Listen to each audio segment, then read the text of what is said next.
Chanel Dominguez mula sa Pag-asa. Kasama na natin, Ma'am Chanel. Good morning. Magandang umaga din po sa inyo, Sir Angel. Magandang umaga din po sa ating mga taga-subaybay para po sa ating weather update. Sa ngayon, easterlies po yung umiiral pa rin sa buong bansa natin at ito yung inaasahan natin magdadala ng mataas na tsansa ng mga pag-ulat sa Zamboanga Peninsula at Palawan. Sa Metro Manila, nalalabing bahagi ng ating bansa, maaliwalas naman ang panahon ng ating inaasahan. Pero asahan din yung init at alinsangan lalo na sa tanghali hanggang hapon na may mga isolated rain showers o kaya localized thunderstorms pagdating sa hapon at sa gabi. Para naman sa ating heat index forecast ngayong araw dito sa Metro Manila, 38 to 39 degrees Celsius at ang posible po natin pinakamataas na maitala ngayong araw ay dito po sa may Mambusaw, Capiz at Dagupan City, Pangasinan with 44 degrees Celsius.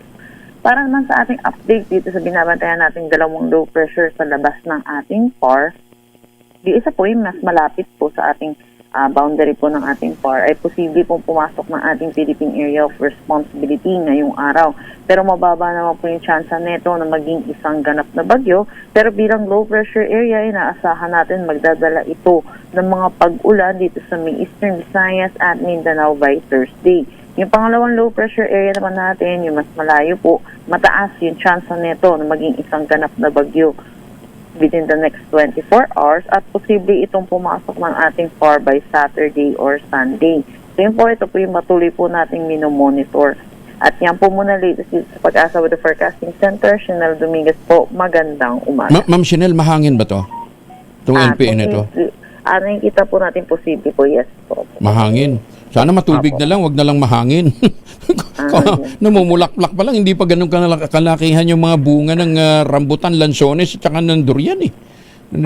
Oo, tapos madadali naman medyo may, alam mo yun naman, pagka ganung, lalong-lalo na pagka hindi nakapag-spray, mahal ang spray ngayon eh. Mga ngalaglag pagka medyo malakas yung hangin. Anong tama nito? Visayas? Ito po yung isa po, yung mas malapit po, yung mababa yung chance sa LPA. Visayas po tsaka Mindanao. Tatawid po ito patungong Palawan. Saan sa Mindanao? Buong Mindanao po siya. Naku, buong Mindanao. Oo. Yun ang malungkot na development. Gusto natin ng ulan, kaya lang wag naman sana mahangin, ano, para wag malaglag yung mga bunga. Oo. Sige, Ma'am Chanel, ingat ho kayo. Maraming salamat. Si Chanel Dominguez mula po sa Pag-asa.